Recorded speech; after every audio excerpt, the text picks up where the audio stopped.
ఓ private కంపెనీలో పనిచేస్తున్న రాజు చాలా సంతోషంగా ఉన్నాడు. ఇప్పుడు అతను తన 70 ఏళ్ల తల్లిదండ్రుల కోసం ఆరోగ్య బీమా పాలసీ కొనుగోలు చేయగలడు.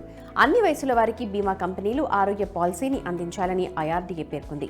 ఇప్పుడు బీమా కంపెనీలు 65 ఏళ్లు పైబడిన వృద్ధులకు ఆరోగ్య బీమా రక్షణను అందించడాన్ని తిరస్కరించలేవు. ఇప్పటి వరకు బీమా కంపెనీలు సాధారణంగా 65 ఏళ్లు పైబడిన వారికి ఆరోగ్య బీమాను అందించలేదు. అయితే దీనికి సంబంధించి రెగ్యులేటర్ నుంచి ఎటువంటి నియమం లేదు. బీమా కంపెనీలు తమ సొంత నిబంధనలను రూపొందించుకున్నాయి.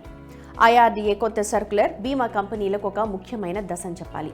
ప్రజల అవసరాలకు అనుగుణంగా బీమా కంపెనీలు కొత్త ప్రోడక్ట్స్ ని తీసుకొస్తున్నాయి.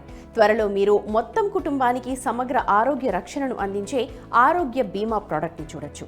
ఇప్పుడు క్వశ్చన్ ఏంటంటే 65 ఏళ్లు పైబడిన వృద్ధులు ఈజీగా ఆరోగ్య బీమా రక్షణ పొందగలరా?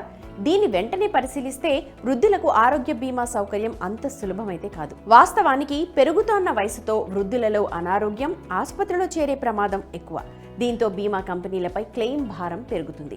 ఈ కారణంగా ఆరోగ్య బీమా కంపెనీలు 65 ఏళ్ల కంటే ఎక్కువ వయసు ఉన్న వ్యక్తులకు బీమా ఇవ్వకుండా ఉంటాయి. సీనియర్ సిటిజన్స్ కు ఆరోగ్య బీమా ప్రీమియం ఇప్పటికే చాలా ఖరీదైందని పన్ను పెట్టుబడి నిపుణుడు బల్వంత్ జైన్ చెప్పారు. బీమా కంపెనీలు వృద్ధుల కోసం కొత్త ప్రోడక్ట్స్ ని తీసుకొస్తాయి, కానీ వారి ప్రీమియంలు పెరుగుతాయి. బీమా ప్రీమియం ఎంత అనేది ఇంకా క్లారిటీ లేదు, కానీ ఒక వ్యక్తికి మధుమేహం, ఆస్తమా లేదా ఏదైనా గుండె సంబంధిత వ్యాధి ఉన్నట్లయితే బీమా కంపెనీలు ప్రీమియంపై లోడింగ్ ని పెంచుతాయి. అంటే కాస్ట్లీగా ప్రీమియం ఉంటుంది. అటువంటి సిచ్యువేషన్లో ఆరోగ్య బీమా ప్రీమియం మొత్తం సామాన్యులకు అందుబాటులో ఉండకపోవచ్చు.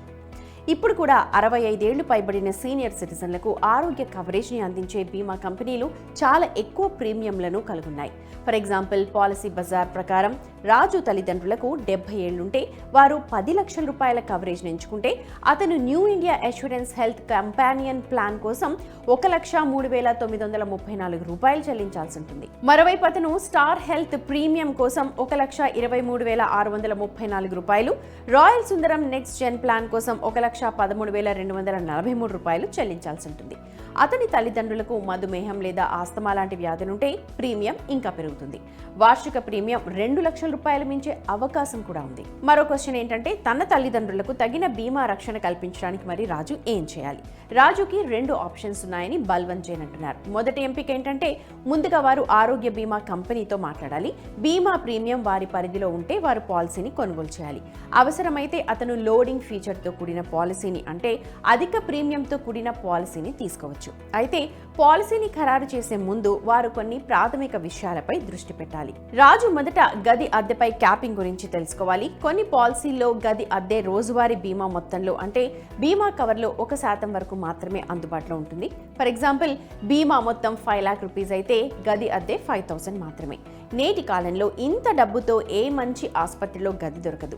బీమా కంపెనీ గది అద్దెలో 70% క్లెయిమ్ చేస్తే అది ఇతర ఖర్చుల్ని కూడా 30% తగ్గిస్తుంది. దీని తర్వాత వారు ముందుగా ఉన్న వ్యాధుల కోసం వేచి ఉండే కాలం, వెయిటింగ్ పీరియడ్ ఉన్న ప్లాన్లలో మాత్రమే పాలసీని తీసుకోవాలి.